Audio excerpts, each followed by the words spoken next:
नमस्कार बच्चों। आज की इस क्लास में हम पढ़ेंगे कक्षा 8 की हिंदी की पाठ्य पुस्तक वसंत भाग 3 का तीसरा अध्याय बस की यात्रा। बस की यात्रा के लेखक हैं हरिशंकर परसाई। और ये जो बस की यात्रा जो रचना है ये एक व्यंग्य लेख है, व्यंग्य निबंध समझ लो। इसको शुरू करने से पहले मैं आपसे कुछ प्रश्न करना चाहूंगी। आप सोचिएगा और विचार कीजिएगा कि अगर आपको यात्रा करनी है और उस समय आपके पास कोई भी साधन नहीं है और जो एक साधन आपको उपलब्ध है वो बिल्कुल खटारा, जर्जर अवस्था में, बिल्कुल टूटा फूटा, खस्ता हालत में है और उसके अलावा आपके पास कोई ऑप्शन नहीं है, आपको उसी से यात्रा करनी पड़ेगी, तो आपके मन में क्या विचार उठेंगे? जरा सोच के देखिए। जो विचार आपके मन में उठ रहे हैं और जो विचार इस पाठ के लेखक के मन में उठ रहे हैं, उनमें क्या समानता है, क्या विभिन्नता है, उनको तुलनात्मक रूप से अध्ययन करके देखिएगा। तो अब शुरू करते हैं हम बस की यात्रा अध्याय। तो ये जो चित्र में आप देख रहे हैं, एक टूटी फूटी सी बस आपको नजर आ रही है। तो हुआ कुछ यूं था कि लेखक और उनके 5 मित्रों को कहीं जाना था, जैसे कि यहाँ लिखा हुआ है जबलपुर जाना था। तो वहां पे जाकर के इनमें से 2 को काम पे भी जाना था और समय पे पहुंचना जरूरी था। इनके पास कोई और अन्य साधन नहीं था, केवल ये टूटी फूटी बस थी। तो इनकी व्यवस्था थी कि इनको इस बस से ही यात्रा करनी थी। और इन लोगों के मन में उस समय क्या विचार उठते हैं, इनको जो लोग छोड़ने आते हैं उनके मन में क्या विचार आते हैं, तो इन्हीं सब बातों का वर्णन लेखक ने इस अध्याय में या इस व्यंग्य में किया है, व्यंग्य के माध्यम से हमें बताना चाहा है। तो आइए शुरू करते हैं बस की यात्रा।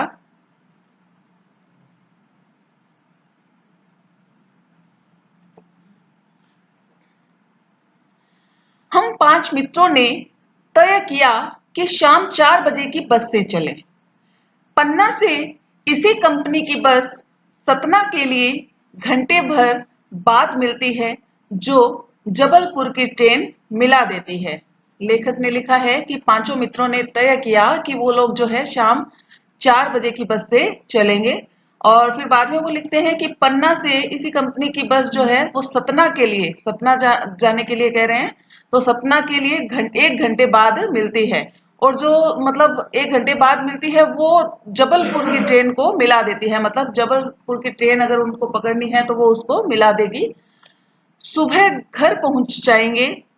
हम में से 2 को सुबह काम पर हाजिर होना था, इसीलिए वापसी का यही रास्ता अपनाना जरूरी था। आगे लेखक ने लिखा है कि सुबह जो है 2 जनों को काम पे हाजिर होना था और वापसी का यही रास्ता अपनाना हमारे लिए जरूरी था, हमारी मजबूरी थी, इस तरह से हमें सफर करना पड़ रहा था।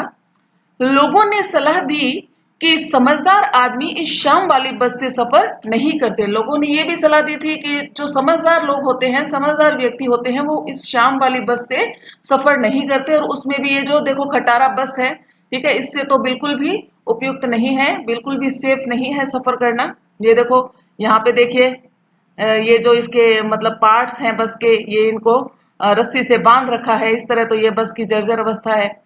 फिर देखिए आगे क्या होता है। क्या रास्ते में डाकू मिलते हैं? लेखक ने प्रश्न किया, क्या रास्ते में डाकू मिलते हैं?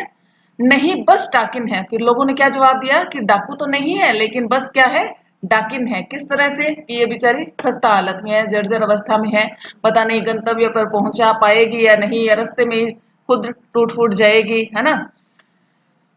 बस को देखा तो श्रद्धा उमड़ पड़ी। अब लेखक और उनके दोस्तों ने, मित्रों ने बस को देखा तो मन में क्या उमड़ पड़ी? श्रद्धा। ऐसी हालत देख करके खूब वयोवृद्ध थी, मतलब कि खूब पुरानी थी, सदियों के अनुभव के निशान लिए हुए थी। सदियों के अनुभव के निशान से क्या मतलब है कि ये बहुत पुरानी थी और ये सदियों के अनुभव के निशान, मतलब ये देखो स्क्रैचेस आए हुए हैं, खरोंचे आई हुई हैं बस के ऊपर, टूटी फूटी सी है, ये देखो यहाँ से मुची हुई भी है ना। तो इन्हीं को क्या कहा है लेखक ने, निशान कहा है। सदियों के अनुभव के निशान लिए हुए थी। अब देख, जैसे लोग भी होते हैं, जैसे कोई व्यक्ति है बहुत काम करने वाला है ना, हार्ड वर्कर है, तो उसके हाथ भी आप देखोगे कैसे दरारों वाले होते हैं, है ना, और कठोर होते हैं। तो इस तरह से कह सकते हैं कि उसको बहुत अनुभव है। इसी प्रकार से बस को भी बहुत अनुभव था, लेखक ने ऐसा लिखा है। लोग इसीलिए इससे सफर नहीं करना चाहते कि वृद्धावस्था में इसी कष्ट होगा। आगे लेखक क्या लिखते हैं कि लोग जो है इस बस से इसीलिए सफर नहीं करना चाहते कि वृद्धावस्था में इसे बहुत कष्ट होगा।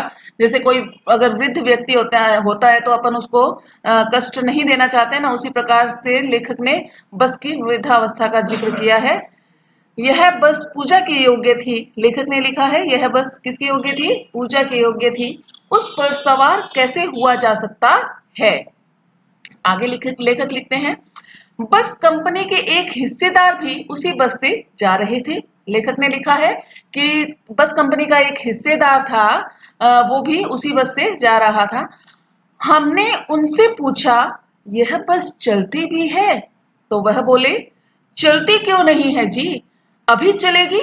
तो हमने कहा, वही तो हम देखना चाहते हैं, अपने आप चलती है? जी हाँ, और कैसे चलेगी? गजब हो गया, ऐसी बस अपने आप चलती है, लेखक ने कहा। हम आगा पीछा करने लगे, मतलब कि आगे पीछे करने लगे कि मतलब टालने लगे या ऐसा कोई बहाने करने लगे। डॉक्टर मित्र ने कहा, डरो मत चलो। तो एक जो उनमें से एक मित्र था वो डॉक्टर था, तो उसने कहा, डरो मत चलो, बस अनुभवी है, नई नवेली बसों से ज्यादा विश्वसनीय है, हमें बेटों की तरह प्यार से गोद में लेकर बैठेगी। देखिए जैसे बस में बैठते हैं तो वो डॉक्टर मित्र जो है कह रहा है कि डरो मत चलो, नई नवेली बसों से ये ज्यादा विश्वसनीय है। और अभी देखना अगर हम इसके अंदर बैठेंगे तो देखना बस कितने प्रेम से, जैसे एक माँ अपने बच्चे को गोदी में लेकर के बड़े प्यार से सहलाती है ना, वैसे ही अगर हम इस बस के अंदर जाके बैठेंगे तो बड़े प्यार से हमें लेकर के ये चलेगी, गोद में लेकर चलेगी। हम बैठ गए। जो छोड़ने आए थे वे इस तरह देख रहे थे जैसे अंतिम विदा दे रहे हों। अब लेखक ने आगे क्या लिखा है कि हमें जो लोग छोड़ने आए थे बस स्टैंड पे, तो वो छोड़ करके जब जाने लगे तो हमें इस तरह से देखने लगे कि जैसे बस अब हम बस में बैठ गए, अब हम जिंदा नहीं बचने वाले हैं। तो वो हमें इस प्रकार से देख रहे थे कि जैसे हमें अंतिम विदा दे रहे हों। उनकी आंखें कह रही थी, लेखक ने लिखा है कि जो छोड़ने आए थे तो उनकी आंखें क्या कह रही थी, अब वो सोच रहे हैं जैसे मन में कि कोई बात नहीं, चिंता मत करो, आना जाना तो लगा ही रहता है, आया है सो जाएगा, राजा रंक फकीर। आदमी को कूच करने के लिए एक निमित्त चाहिए। निमित्त का अर्थ क्या होता है, बहाना। निमित्त का अर्थ क्या होता है, बहाना, कारण या फिर कोई साधन। तो वो इस तरह से देख रहे थे कि बस में बैठ गए, चलो अब तुम तो परलोक सिधारने वाले हो, कोई बात नहीं, आना जाना तो लगा रहता है, जो आता है वो जाता जरूर है, कोई भी यहाँ पे अमर होके नहीं रह सकता। लेखक ने यह व्यंग्य रूप से लिखा है। आगे देखिए, इंजन सचमुच स्टार्ट हो गया, ऐसा जैसे सारी बस ही इंजन है और हम इंजन के भीतर बैठे हैं। अब लेखक ने क्या लिखा है आगे कि इंजन जो है सचमुच स्टार्ट हो गया, जैसे ड्राइवर ने मतलब गाड़ी स्टार्ट की, बस स्टार्ट की, तो इंजन सच में स्टार्ट हो गया। और कैसा लग रहा है उन लोगों को कि जैसे सारी बस ही इंजन है। अब सारी बस ही इंजन ऐसे क्यों लग रहा है उनको, क्योंकि बस जो है बहुत ज्यादा आवाज कर रही है, उसका पुर्जा पुर्जा आवाज कर रहा है, इसीलिए उनको ऐसे लग रहा है जैसे कि सारी बस ही क्या है, इंजन है, और हम इंजन के भीतर बैठे हैं। कांच बहुत कम बचे थे, बस में कांच बहुत कम बचे थे, और जो बचे थे उनसे हमें बचना था। लेखक ने क्या लिखा है कि जो बचे थे उनसे हमें बचना था, मतलब कि बस अगर कहीं टूट फूट गई, जाके कहीं पे भिड़ गई, तो वो कांच जो है हमारे ही ना चुभ जाए गई, है ना। हम फौरन खिड़की से दूर सरक गए। इंजन चल रहा था, हमें लग रहा था कि हमारी सीट के नीचे इंजन है, क्योंकि पूरी बस ही जो है वो बहुत ज्यादा आवाज कर रही थी, इसीलिए उनको लग रहा था कि हमारी सीट के नीचे ही जो है क्या है, इंजन है। अब ये देखिए इस चित्र में आप देख सकते हैं लेखक और उसके मित्र बैठे हैं, है ना। आगे देखिए, बस सचमुच चल पड़ी और हमें लगा कि यह गांधी जी के असहयोग और सविनय अवज्ञा आंदोलनों के समय अवश्य जवान रही होगी। तो देखिए, जो लेखक लिख रहे हैं कि वास्तव में बस जो है चल पड़ी, अब बस स्टार्ट हो गई है और चलने लगी है। और फिर लेखक को क्या लग रहा है, उनके मित्रों को क्या लग रहा है कि गांधी जी के असहयोग आंदोलन मतलब कि 1920 के समय और सविनय अवज्ञा आंदोलन मतलब 1930 के समय यह बस जरूर जवान रही होगी। उसे ट्रेनिंग मिल चुकी है। किस बात की ट्रेनिंग मिल चुकी है? हर हिस्सा दूसरे से असहयोग कर रहा था। मतलब उनमें क्या नहीं था, मतलब बॉन्डिंग नहीं थी, है ना। हिल रही थी पूरी बस, पुर्जा पुर्जा उसका हिल रहा था, सीटें हिल रही थी, है ना। तो ऐसा लग रहा था कि हर हिस्सा एक दूसरे से क्या कर रहा है, असहयोग कर रहा है, मतलब सहयोग नहीं दे रहा है। पूरी बस सविनय अवज्ञा आंदोलन के दौर से गुजर रही थी और पूरी बस जो है सविनय अवज्ञा आंदोलन के दौर से गुजर रही थी। सविनय अवज्ञा का अर्थ क्या होता है? मतलब विनय के साथ में अवज्ञा करना, मतलब कि कहना नहीं मानना, है ना। सीट का बॉडी से असहयोग चल रहा था। अब सीट जो थी उसका बॉडी से असहयोग चल रहा था, मतलब वो टिक नहीं रही थी, है ना, हिल रही थी। फिर देखिए, कभी लगता था सीट को छोड़कर कभी लगता था सीट बॉडी को छोड़कर आगे निकल गई और कभी लगता था कि सीट को छोड़कर बॉडी आगे निकली जा रही है ना। कभी क्या लग रहा था कि सीट जो है बस की जो बॉडी है उसको छोड़ करके आगे निकल गई और कभी क्या लग रहा था कि सीट को छोड़कर बॉडी आगे भागी जा रही है। 8-10 मील चलने पर सारे भेदभाव मिट गए। थोड़ा दूर चले, 8-10 मील चले तो क्या हुआ कि सारे भेदभाव मिट गए। अब यह समझ में नहीं आ रहा था कि सीट पर हम बैठे हैं या फिर सीट हम पर बैठी है। तो देखिए किस प्रकार से लेखक ने व्यंग्य किया है कि सीट पर हम बैठे हैं या सीट हम पर बैठी है, कुछ पता नहीं लग रहा था। ये सारे भेदभाव मिट गए थे। एकाएक बस रुक गई। मालूम हुआ कि पेट्रोल की टंकी में छेद हो गया है। ड्राइवर ने बाल्टी में पेट्रोल निकालकर उसे बगल में रखा और नली डालकर इंजन में भेजने लगा। अब क्या हुआ कि एकाएक बस जो है रुक गई और क्या मालूम पड़ा उनको कि जो पेट्रोल की टंकी है उसमें क्या हो गया, छेद हो गया। अब पेट्रोल की टंकी में छेद हो गया तो क्या किया ड्राइवर ने, बाल्टी में पेट्रोल निकाला और उसको बगल में रखा और नली से जो है इंजन में पेट्रोल भेजने लगा। अब मैं उन्माद कर रहा था, मतलब हंसी मजाक कर रहा था कि थोड़ी देर बाद बस कंपनी के हिस्सेदार को निकालकर गोद में रख लेंगे। थोड़ी देर बाद अब मैं उन्माद कर रहा था कि थोड़ी देर बाद बस कंपनी के हिस्सेदार इंजन को निकालकर गोद में रख लेंगे और उसे नली से पेट्रोल पिलाएंगे। समझ रहे हैं बच्चों कि देखिए इंजन को निकाल करके थोड़ी देर बाद जो है वो गोद में रख लेंगे हिस्सेदार जो है उसको, और फिर जो है नली से उसको पेट्रोल पिलाएंगे। ये सारा जो है वो व्यंग्य कर रहा है लेखक, उन्माद कर रहा है। जैसे माँ बच्चे के मुंह में दूध की शीशी लगाती है। ऐसा किस लिए व्यंग्य किया लेखक ने?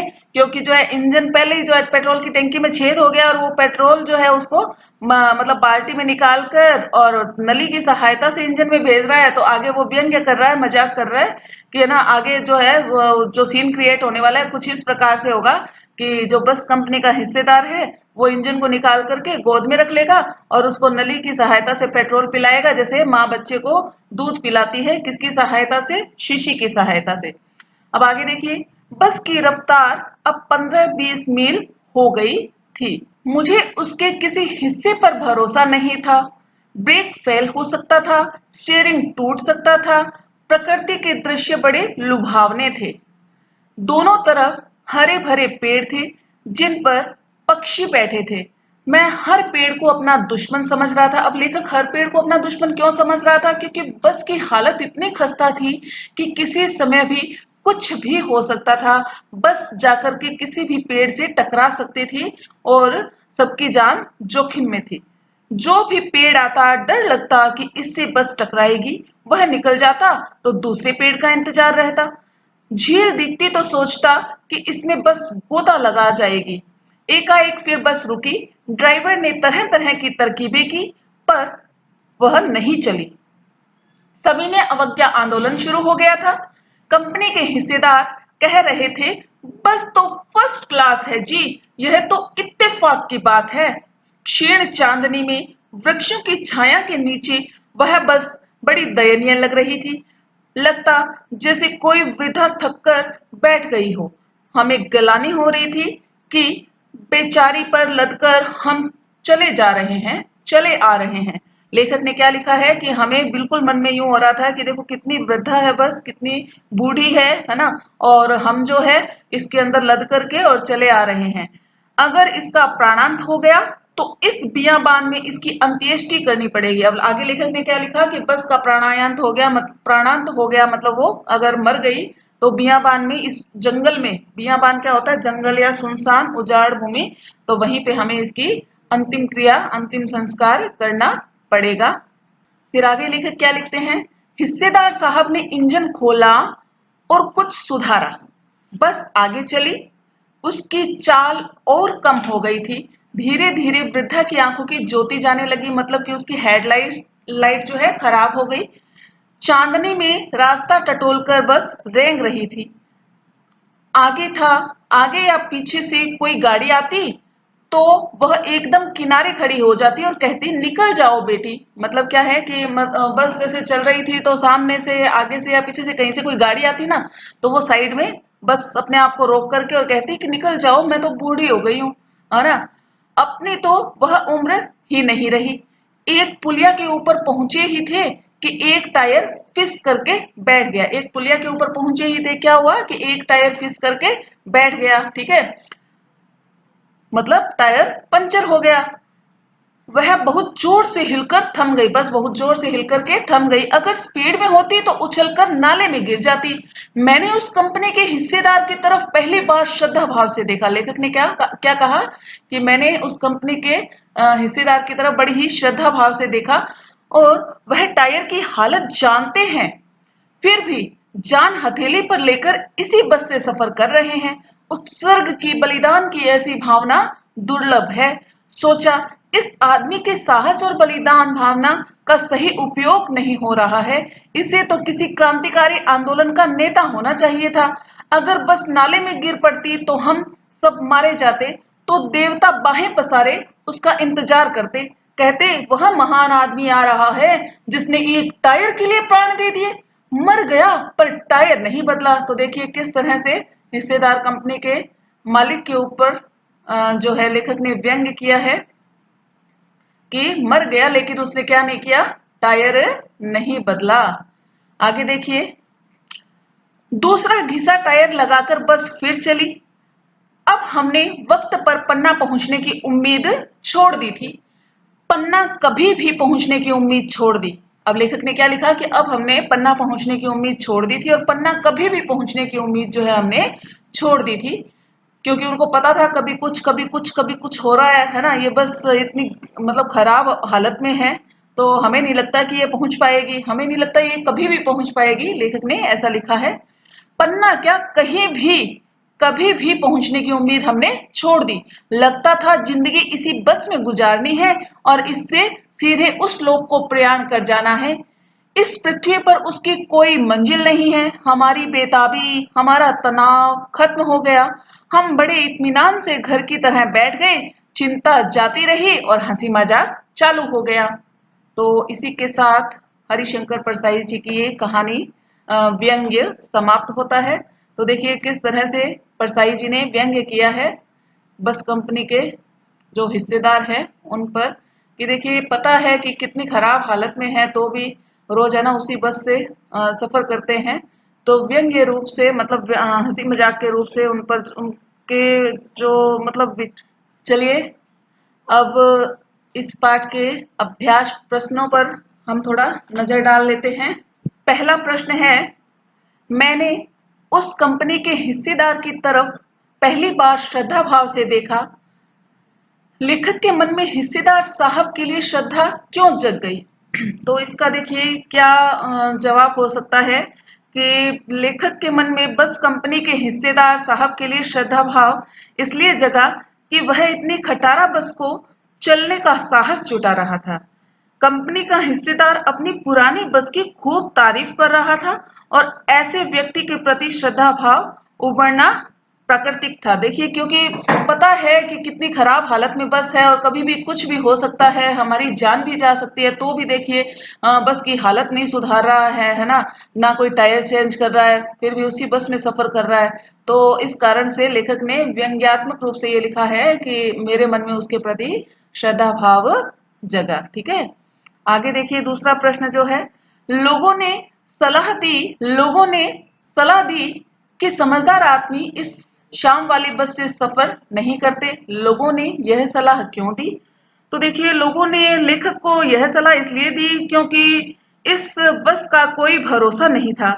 यह कब और कहाँ रुक जाए, और शाम बीतते ही रात हो जाती है और रास्ते में कहाँ रात बितानी पड़ जाए इसका भी कुछ पता नहीं, है ना। तो उनके अनुसार यह बस डाकिन की तरह है जो कहीं भी रुक सकती है, और क्या पता रास्ते में कोई चोर डाकू और कुछ भी हो सकता है ना। तो बड़ा ही रिस्की काम था, इसलिए लोगों ने ऐसी सलाह दी कि इस बस से सफर आपको नहीं करना चाहिए।